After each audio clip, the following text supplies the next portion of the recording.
Você pode abrir a sua Bíblia, por favor, em Gênesis capítulo 50, no verso 15. Gênesis, primeiro livro da Bíblia, capítulo 50, verso 15.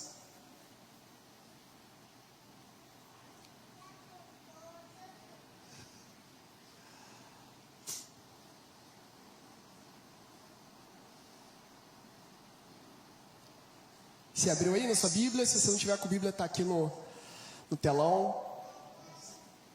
Versículo 15, capítulo 50, verso 15.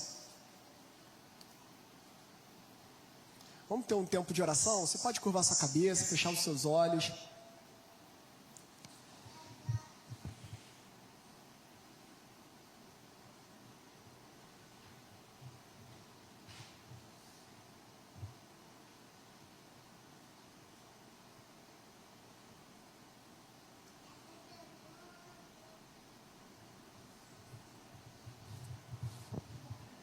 Pai amado, obrigado por esta noite, obrigado por esta comunidade de fé que se reúne neste lugar, onde a presença, o Espírito Santo de Deus está. A Tua palavra nos garante que onde o Teu Espírito está, ali há liberdade. Que haja liberdade nesta noite, que haja libertação, cura, salvação, vidas sejam resgatadas das mãos das trevas para o reino da luz.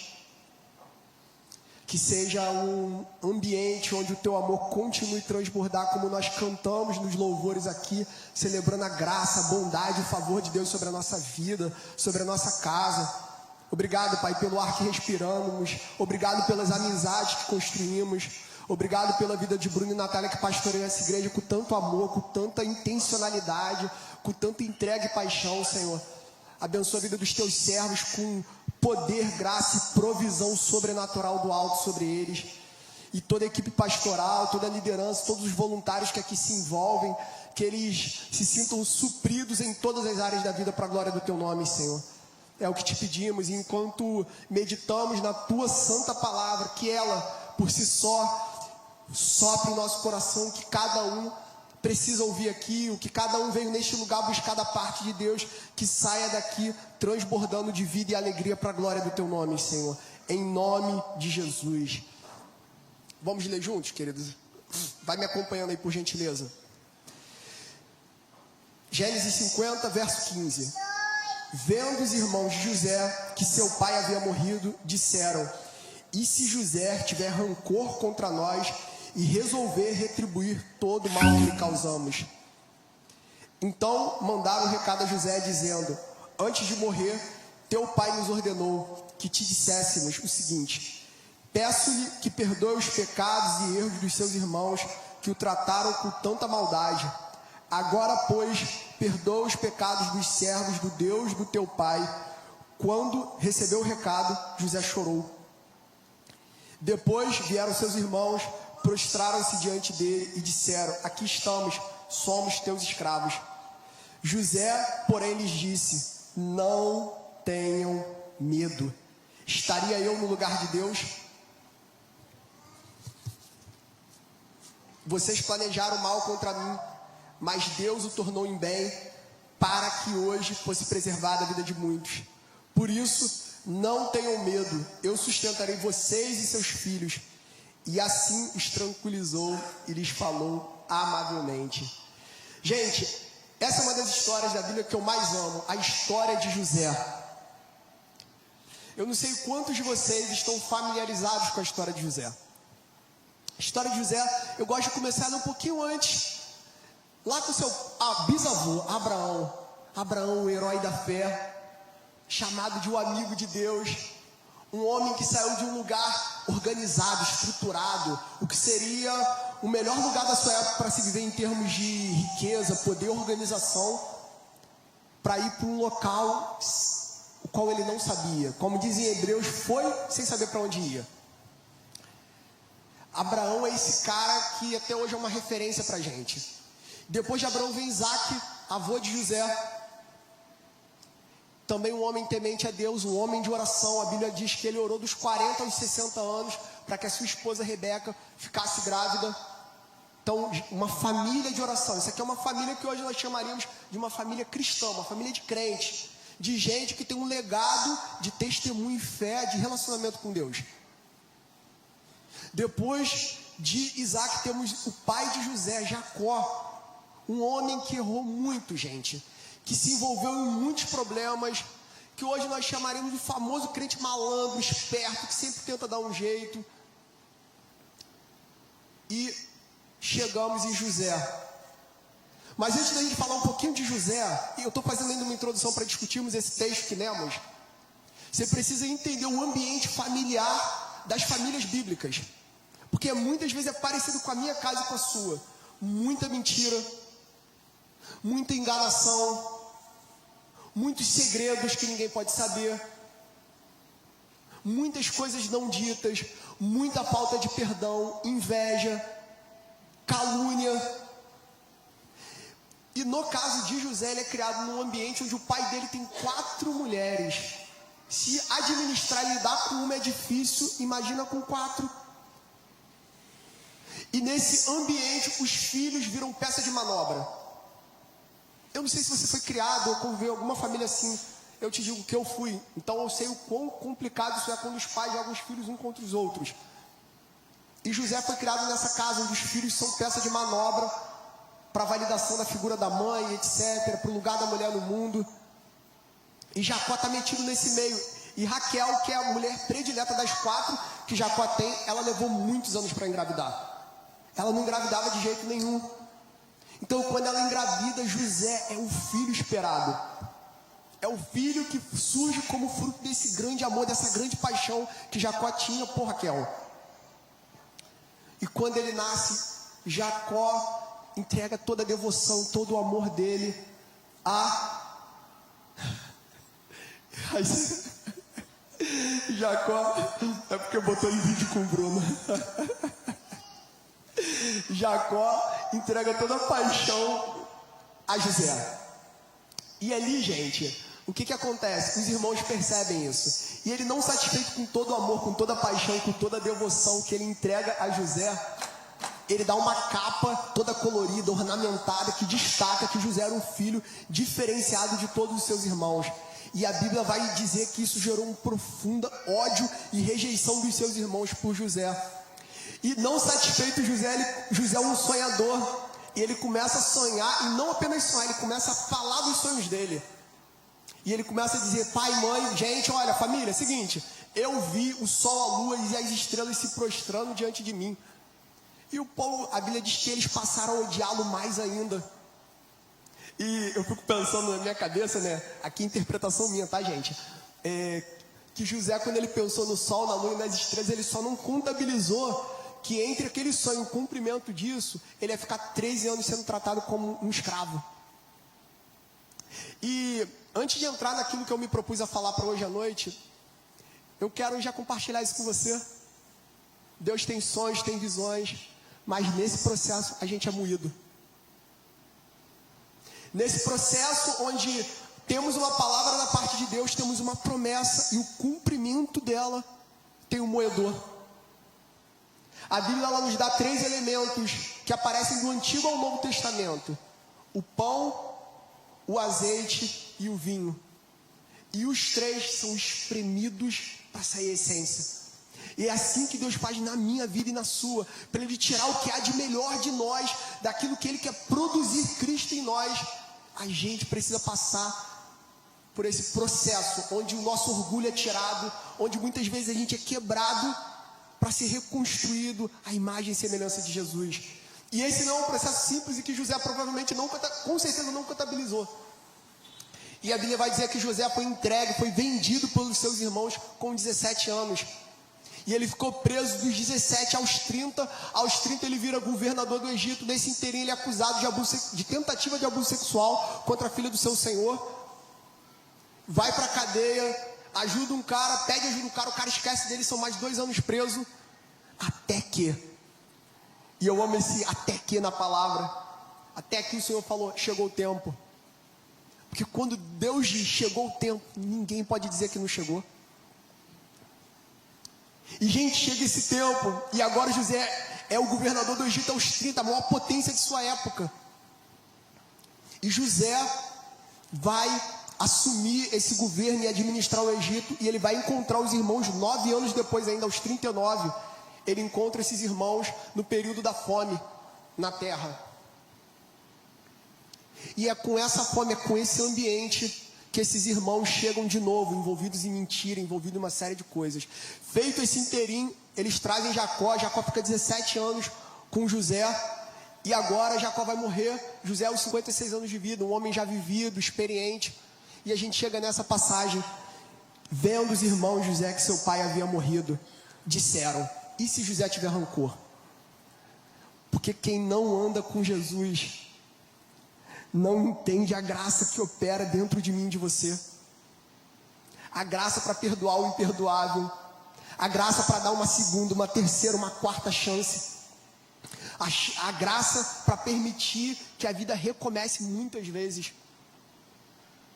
E a maioria dos teólogos, ao falarem sobre essa passagem, dizem que provavelmente isso aqui é uma mentira. De novo, essa galera que eles vão formar as 12 tribos de Israel, o que a gente chamaria no Antigo Testamento do povo de Deus, envolvido com mentira, gente. Envolvido no jeitinho, o jeitinho que eles tentaram a vida inteira e nunca deu certo.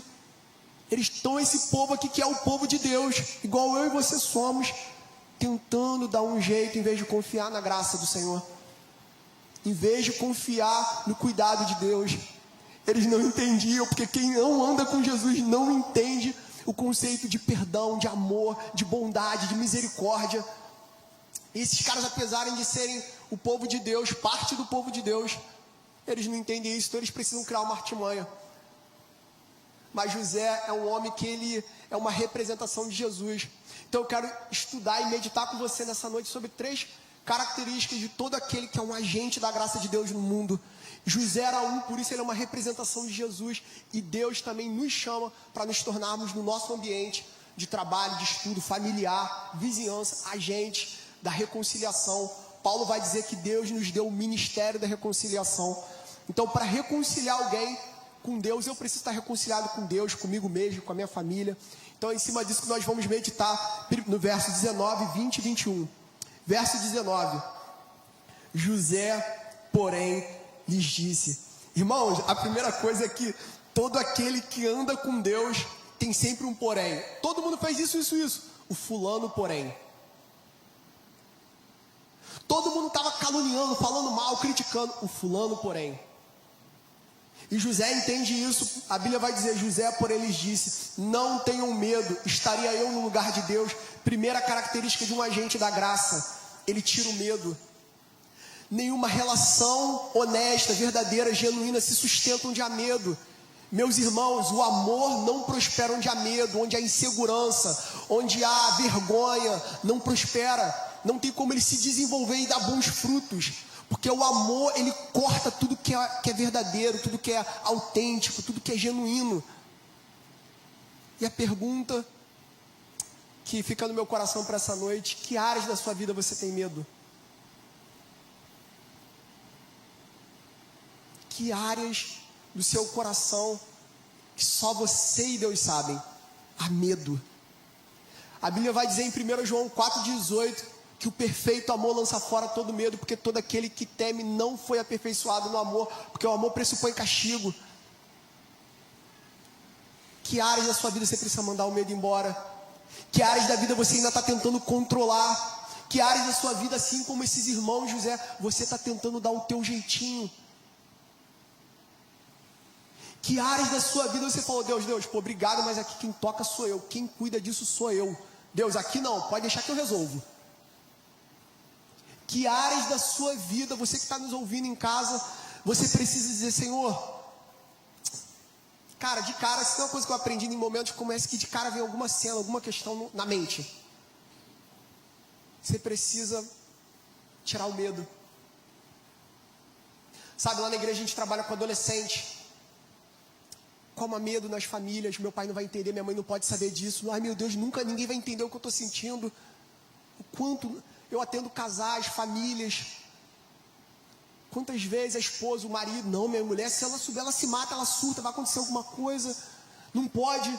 Quanto medo há nas nossas relações. O perfeito amor lança fora todo medo.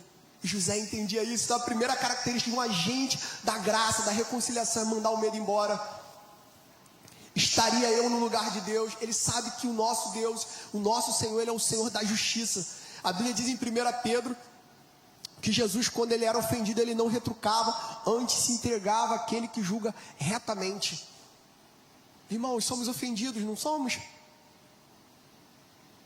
Uma mãe que te fala uma palavra ruim, um chefe abusivo, um professor que te distrata, um ambiente com um vizinho, uma vizinha que te perturba a vida de graça. Quem não? Quem não? Quem não? Quem está aqui não sofre uma injustiça? Quando fala a palavra injustiça, não vem um gatilho na hora na cabeça de alguma cena? Verso 20. Vocês planejaram mal contra mim, mas Deus o tornou em bem, para que hoje fosse preservada a vida de muitos. Então a primeira coisa é mandar o medo embora. Mas isso não é o bastante. Porque no reino de Deus a gente nunca só tira algo, o reino sempre acrescenta algo. E nesse processo de acrescentar, a gente não pode ser cego. Jesus não era cego. A Bíblia vai dizer, quando os seus irmãos disseram para ele: Senhor, por que o Senhor não vai lá, se apresenta, faz esses milagres aí na frente de todo mundo? A Bíblia diz que Jesus não foi porque conhecia bem a natureza humana. José, ele tem muita clareza. Vocês planejaram mal contra mim. Ele tem clareza da maldade humana. Ele tem clareza de qual foi a intenção. Só que como um seguidor de Jesus de Nazaré, a nossa vida não é travada pelo mal. O mal não pode ter nenhuma capacidade de bloquear o nosso caminho. Sabe por quê, meus irmãos? Porque o texto não para aí, o texto continua. Mas Deus o tornou em bem. Romanos 8:28 vai dizer: sabemos, pois, que todas as coisas cooperam para o bem daqueles que amam a Deus. E isso precisa ser uma segurança e um conforto para o meu e para o seu coração. De que não importa a maldade que nos é praticada, que é feita contra nós. Irmãos, quem aqui não sofreu calúnia? Não importa, porque o que rege, o que alegra, o que fortalece e sustenta o nosso coração é: mas o Senhor transformou em bem. O Senhor pegou aquele intento de maldade, aquela situação complexa, e tornou isso em bem. Tornou isso em bem.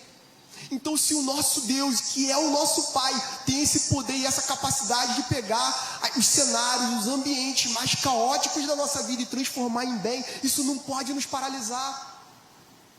Você não pode ser um sinônimo da sua doença, do seu trauma, do seu divórcio, da sua falência financeira. Você não pode ser um símbolo disso, porque o texto continua: mas o Senhor transformou isso em bem. Mas o Senhor... Essa é a minha esperança e a sua, meu irmão. Mas o Senhor,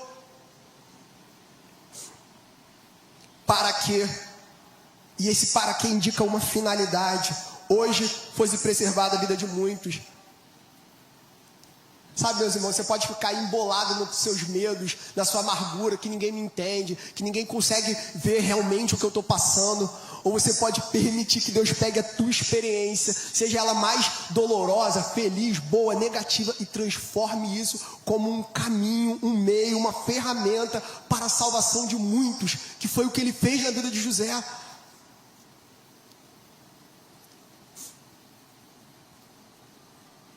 Para que muitos fossem salvos. Isaías 53, o texto vai dizer: pelas suas feridas fomos sarados. Cara, isso não te emociona, não? Eu acho isso tão lindo na palavra. A capacidade de Deus pegar a nossa ferida e fazer da nossa ferida o antídoto, a cura para a vida de tanta gente. Cara, e usar a nossa dificuldade, muitas vezes aquilo que nos envergonha,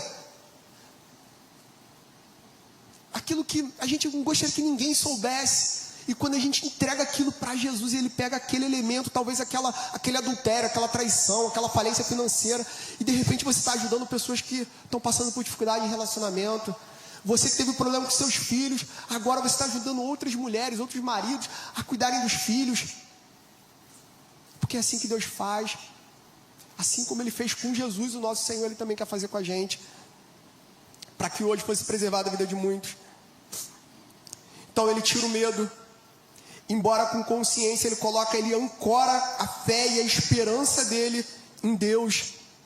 E o terceiro elemento, por isso não tenham medo, eu sustentarei vocês e seus filhos.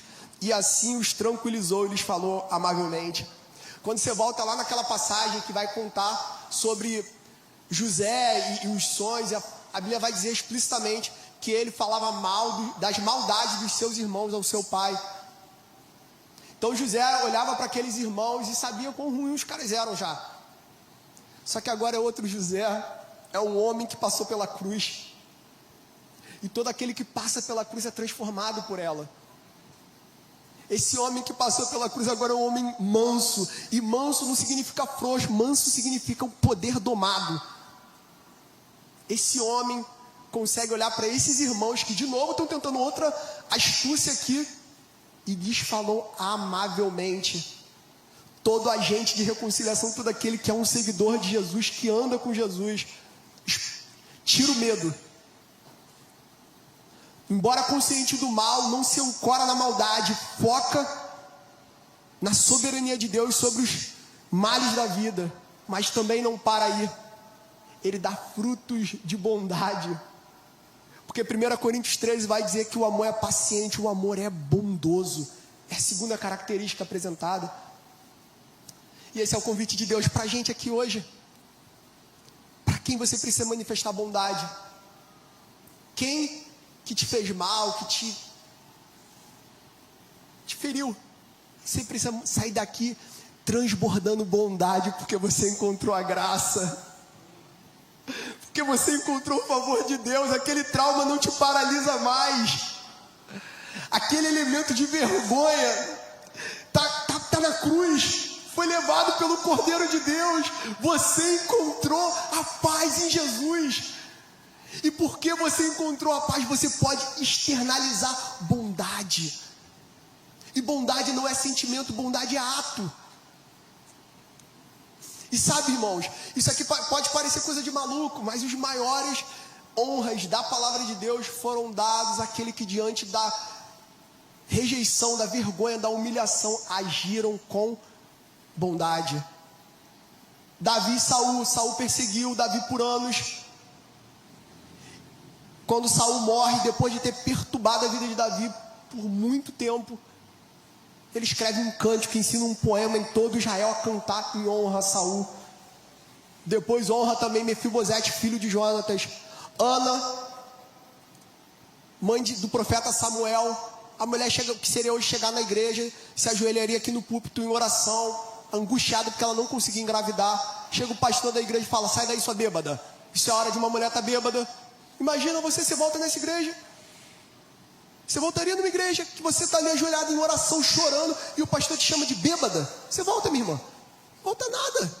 Aquela igreja, como é que pode? Um lugar de amor. E a pessoa me tratou assim, assado. Mas gente que encontrou com o Senhor age diferente. Mesmo diante da dor e da vergonha, consegue agir com honra. E ela olha para Eli, que é o sacerdote, e fala: meu Senhor, tua serva não está bêbada. Tua serva está com a alma angustiada. Sabe, irmãos, honra diante da vergonha. E José entendeu isso. Por isso não tenham medo, eu sustentarei vocês e seus filhos.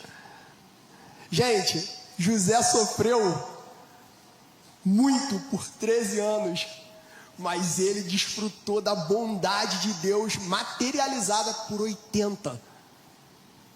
Porque o texto continua dizendo no verso 22, José permaneceu no Egito com toda a família de seu pai, viveu 110 anos e viu a terceira geração dos filhos de Efraim. Além disso, recebeu como seus filhos os filhos de Maqui, filhos de Manassés. Gente, a graça, a manifestação da bondade de Deus é sempre muito maior do que as nossas dores. É sempre muito maior. Porque a palavra vai dizer que onde abundou o pecado, superabundou a graça. Mas para que a graça superabunde na minha e na sua vida, a gente precisa passar por esse processo de Deus.